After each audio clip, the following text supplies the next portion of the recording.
Pause for a moment and listen closely, because what I'm about to tell you might sound absurd, but it's the absolute truth. Everything you've learned about success is wrong. It's not about effort. It's not about luck. It's not about intelligence. It's something so simple that only 1% of the population dares to apply it. And these 1% control almost all the money in the world. Now tell me, what if everything you were taught about making money was a lie? What if you could change that in just a few months? I can't change your life, but you can. And today, I'm going to show you the most mysterious strategy to win in life. Everything that transformed my life started with a single idea. It wasn't luck. It wasn't someone opening a door for me. It was an idea that completely changed the course of my story. I remember the exact moment it all began. I had nothing. No diploma, no plan, no money. I worked jobs I'd rather not even mention. I felt trapped in a dead-end cycle, and the harder I tried to work, the more it seemed the world pushed me back. Until one day, someone handed me a book, Think and Grow Rich by Napoleon Hill. I could have ignored it, as I had done with so many other things. But something in that moment made me stop and open those pages. The curious thing is that it wasn't the book itself that changed my life. It was the ideas that were born within me after reading it. One idea in particular hit me hard. Whatever the mind of man can conceive and believe, it can achieve. I read that sentence dozens of times until I truly understood what it meant. It made me see that the poverty I lived in wasn't the result of a lack of opportunities, but a lack of ideas put into action. The problem was never money. The problem was what I believed about myself. At that moment, I realized something few people understand.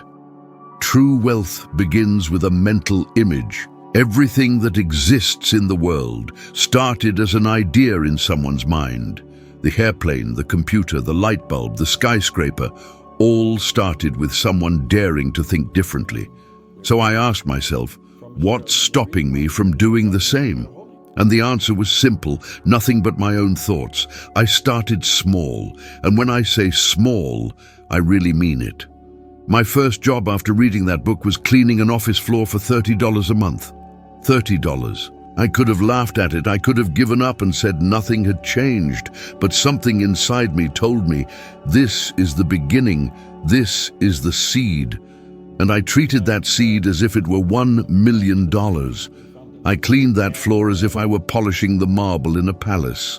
I had an idea, and I decided to believe in it. Over time, that simple job multiplied. One client referred another, then another, and soon I was cleaning offices in several cities. What started with $30 a month began to earn over $100,000 a year, not because the world had changed, but because I had changed. And the most interesting thing is that I hadn't gotten smarter. I hadn't gone back to school. I hadn't inherited anything. I simply decided to follow an idea through to the end. Now think with me. How many powerful ideas have passed through your mind? Perhaps you've dreamed of starting a business, writing a book, changing careers, learning something new. But for some reason, you abandoned that idea. Maybe you thought you weren't capable, or that it wasn't the right time. How many times has someone told you that won't make money, and you believe them?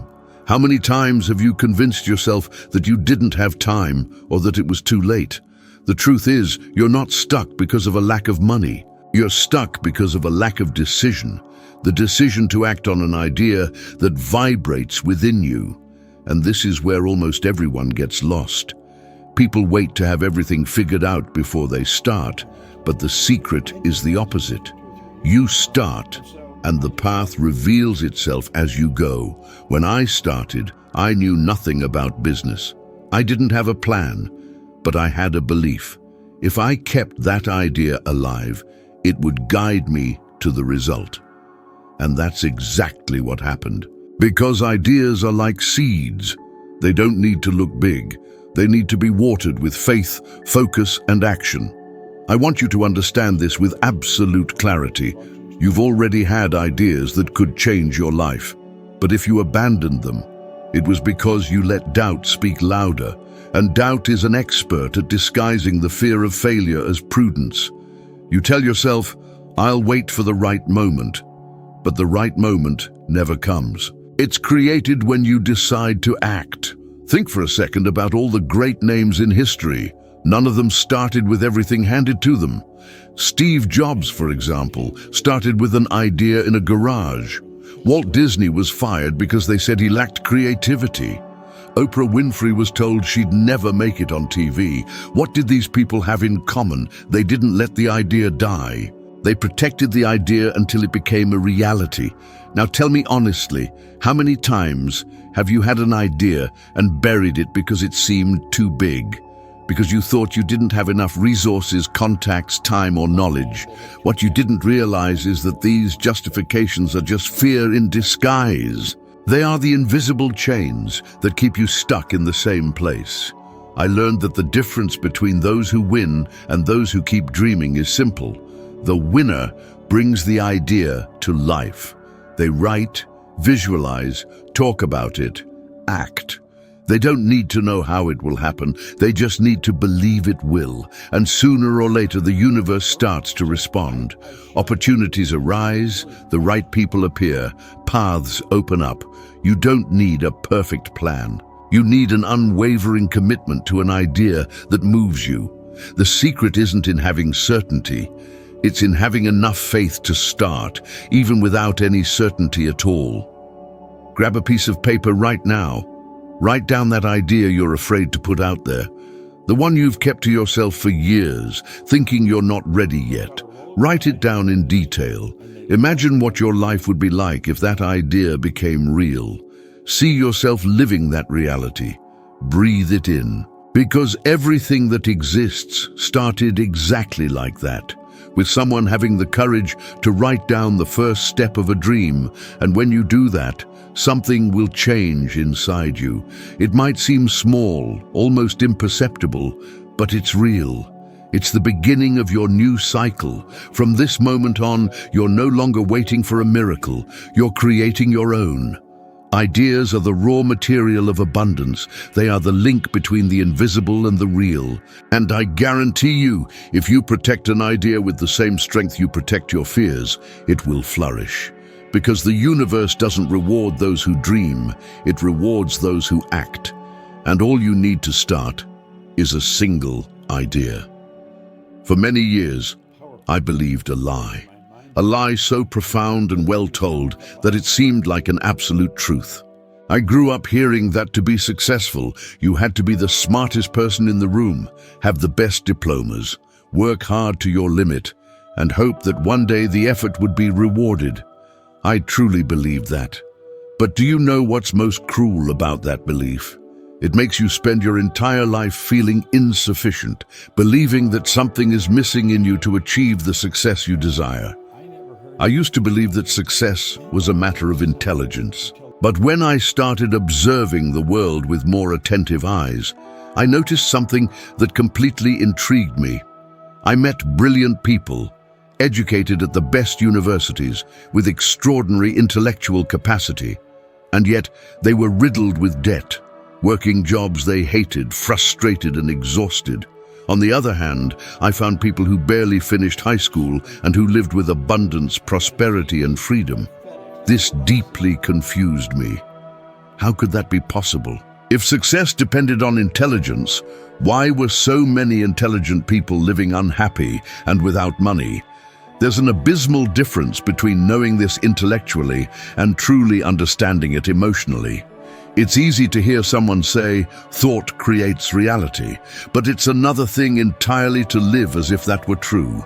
Most people understand the concept, but they continue to vibrate with fear, anxiety, and scarcity, and that's what keeps them stuck. It's like trying to tune into a different radio station without changing the frequency. You might want prosperity, but if you think in terms of scarcity, you'll keep hearing the static of limitation. I remember the day I realized I was living in a hypnotic state. Every day, I did the same things, thought the same thoughts, reacted to the same problems, and expected different results. And that's the trap 99% of people live in. They wake up, complain about work, lament the lack of money, criticize those who are successful, and in the end, repeat the cycle. It's as if they're caught in a collective trance, where everyone repeats the same script and calls it normal life. But when you awaken from this hypnosis, everything changes, because you realize that reality isn't something that happens to you. It's something you create. It all starts within you. When you change the way you think, the world around you changes too. That's why some people, even without resources, manage to rise up, create wealth, and achieve freedom. They didn't wait for something external to change. They started from within. Now pause for a moment and observe your own life. How much of what you experience today is a result of what you think about money? Do you believe you have to struggle to have a little? That only those born into rich families can prosper? That you need to prove your worth to deserve abundance? If any of these beliefs reside within you, understand this. They are precisely what is shaping your reality right now. Science has already proven that the brain reacts identically to a real experience and an imagined one. This means that everything you visualize with emotion and conviction becomes a command for your subconscious mind. And your subconscious doesn't argue, it simply obeys. So if you constantly tell yourself, "I can't," "This is hard," or "I'll never have enough money," your subconscious accepts these as commands. It then begins to create circumstances, people, and opportunities that confirm these beliefs. But there's good news. You can reprogram this. Just as a computer runs the program you install, your mind runs the beliefs you feed it. The question is, what kind of program are you running? A program of scarcity, fear, and limitation, or one of abundance, confidence, and creation? Reprogramming begins with awareness. The simple act of observing what you think already starts to break the cycle. The next time you catch yourself saying, "I can't," stop and ask, "Who told me that?" When you start to doubt your limitations, they begin to crumble. That's how transformation begins, quietly, yet powerfully. For a good part of my life, I believed that success was the privilege of a select few, until I understood that the difference between those who succeed and those who remain stuck lies in the kind of ideas they cultivate within their minds. You can continue to believe that success is a matter of luck, intelligence, or superhuman effort. Or you can accept the truth. Success is the result of a mind that believes it is capable. And the choice is yours.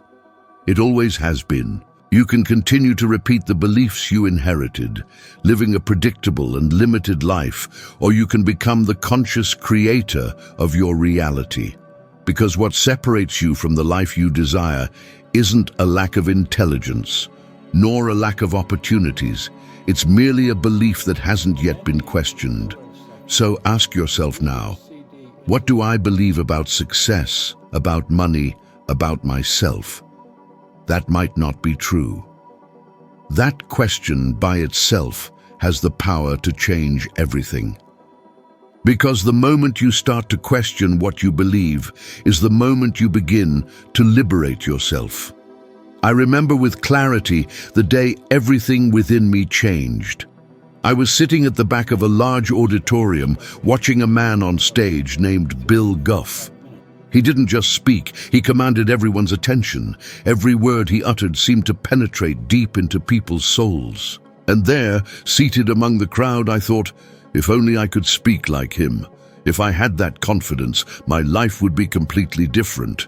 But what I actually felt was fear, a deep, almost paralyzing fear. Fear of being seen, fear of looking ridiculous, fear of showing who I truly was. For much of my life, I lived trying to fit in. I wanted to please my parents, my colleagues, my bosses. I did what I thought others expected of me. I spoke as they wanted, dressed as I felt I should, accepted what they called safe. And little by little, I lost myself. It was as if I had constructed a version of myself that didn't exist, a mask made of approval. And the more I tried to please, the emptier I felt. That day, as Bill spoke, he paused, looked out at the audience, and said something that cut through the air like a blade. If you want to be free, you have to be yourself. That hit me with such force that I almost couldn't breathe. I realized in that instant that I had never truly been myself. I was a sum of others' expectations. I lived to be accepted, not to be authentic. And when you live like that, you might breathe, but you don't truly live. When the event ended, I left that auditorium a changed person. I didn't know how, but I knew I needed to discover who I truly was. The decision seemed simple, but it was the beginning of the most challenging battle of my life, because being yourself requires courage. It demands facing the gaze of others, the criticism, the jokes, the comparisons. It demands abandoning the need for approval and embracing the possibility of being rejected. I remember the first time I decided to speak in public. I trembled so much that I could barely hold the paper in my hands. My words came out shaky, my voice faltered, and all I could think was, "They're judging me." But deep down, a voice insisted, "Keep going." I understood then that courage isn't the absence of fear. It's acting even when fear is still present, and the more I acted, the more fear lost its grip. Each time I stepped onto the stage, even when feeling insecure, I freed myself a little more. What no one tells you is that when you start being yourself, some people will distance themselves. They'll say you've changed, that you're strange, that you're not the same anymore. But in truth, it's only now that you're being genuine. People get used to your false version, and when you start to truly show yourself, they feel uncomfortable. And that's okay, because the right people will appear once you stop pretending.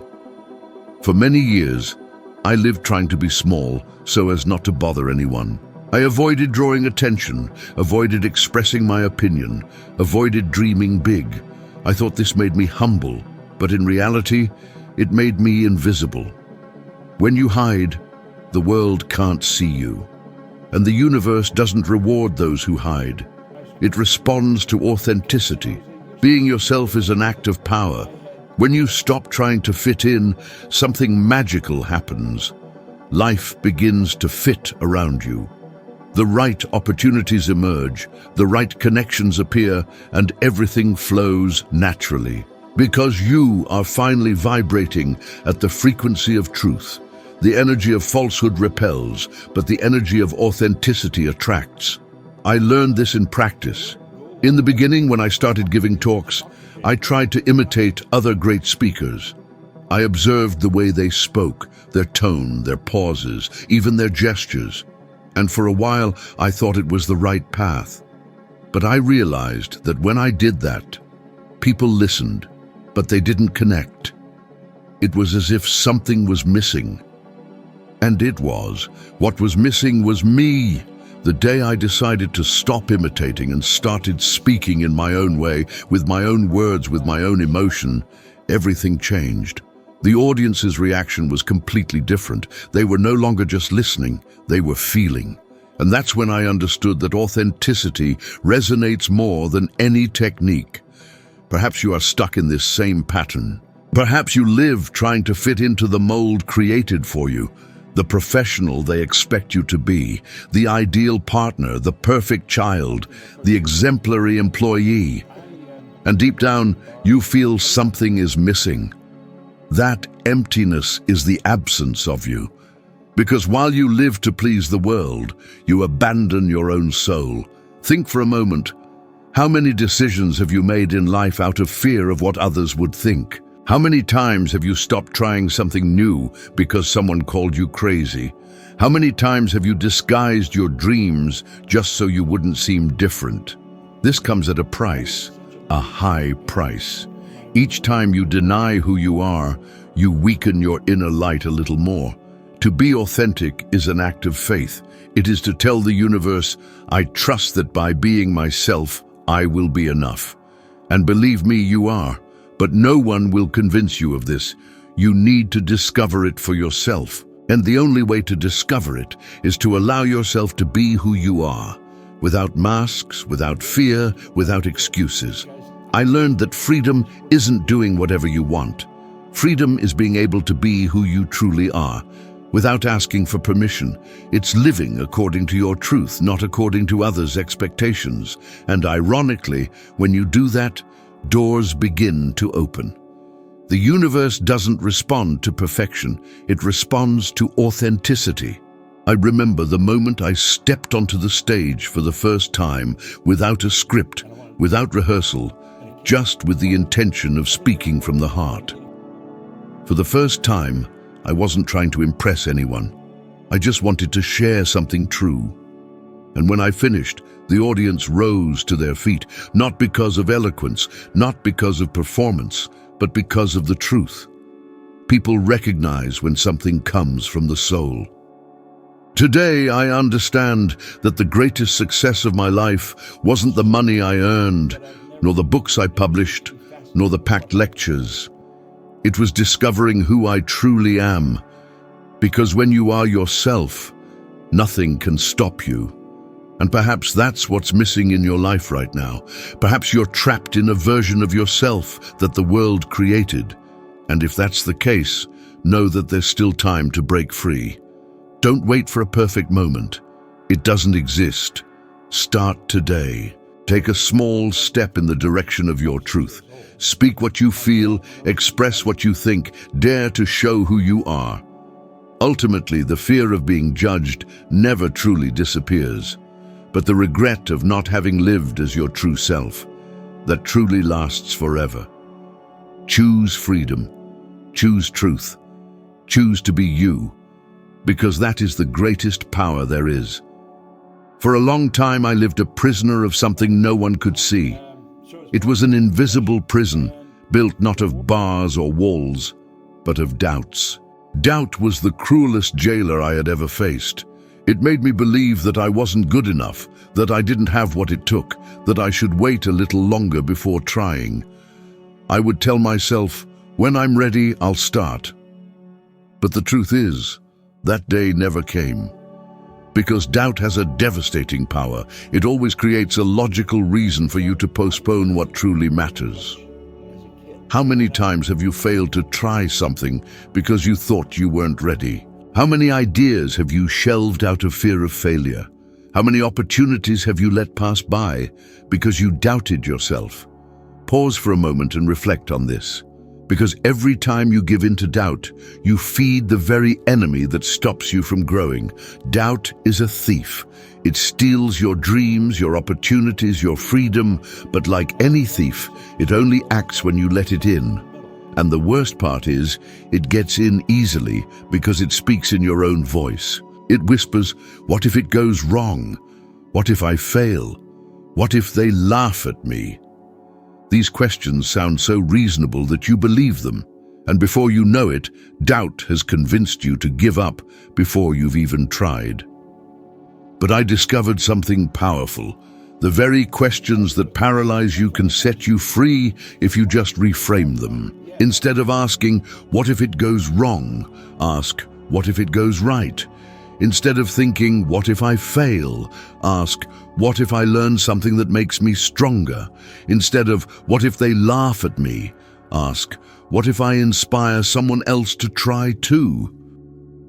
Everything changes when you change the question. I remember that at one point in my life, I decided to embark on a personal challenge.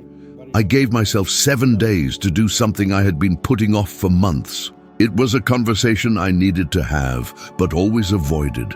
On the first day, I almost gave up. On the second, my heart raced, just thinking about it. But on the third day, something shifted. I realized that the discomfort wasn't a signal to stop. It was a sign of growth. I faced the fear and had that conversation. It wasn't perfect, but it was liberating. And in that moment, I realized the fear I had been feeding was infinitely greater than the actual obstacle. This is what happens to all of us. Fear grows in the imagination, not in reality. You conjure up scenarios, imagine the worst, rehearse failures that don't even exist. And while the mind creates, the body paralyzes. But when you decide to act, you discover that the monster was just a shadow. It only seemed big because you looked at it from afar. That's why I want to propose a simple yet transformative challenge to you. For the next 7 days, choose something you've been putting off due to fear. It could be anything: calling someone, asking for an opportunity, starting a project, recording a video, speaking your mind. Do it, even if the fear is still present, because when you act, fear loses its power. It's fed by your inertia. And here's the truth I've learned from experience and from life: doubt never completely disappears. It will accompany you, whispering in your ear, trying to make you stop. But if you keep moving forward, it will grow weaker and weaker until one day you realize you're the one in control. Action is the cure for doubt. Courage isn't the absence of fear, it's the mastery over it. You don't need guarantees to start. You just need to take the first step. Because the first step is the hardest, but it's also the one that changes everything. And if there's one thing I've learned after so many years, it's that you'll never feel 100% ready. No one ever does. Those who succeed are the ones who learn to start anyway. So look within yourself and ask, what have I failed to do in recent months because of fear? Write it down. Look at that list and realize everything on it is what separates you from the freedom you seek. Doubt wants you to live in safety, but safety is an illusion. Real life happens outside your comfort zone. That's where discoveries, opportunities, and growth reside. And that's where you'll realize how capable you've always been. Don't feed the thief of your confidence any longer. It has already stolen too much of your time. The time to act is now. Because fear doesn't disappear beforehand. It disappears afterward. After you do it, after you face it, after you realize you could have all along. The secret is simple, yet powerful. Take that first step, even if you're trembling, because every step you take towards fear is a step towards your freedom. Everything you've heard up to this point boils down to a simple yet powerful truth. Your life changes the exact moment you decide to create and no longer just react. It's this decision, silent, intimate, and firm, that separates those who live at the mercy of circumstances from those who build their own destiny. Nothing around you needs to change first. You are the one who changes, and then the world responds. Now, if something within you has awakened, don't ignore that feeling. This is the beginning of a new frequency, a call to ascend to a new level of your consciousness. The next video appearing on your screen will take you even deeper into this journey, a step forward in your evolution of wisdom, so you can become 1% better than you are right now. Thank you for staying with me this far. It's been an honor to walk with you on this segment of the path. I'll be waiting for you in the next video, because there, everything will become even clearer.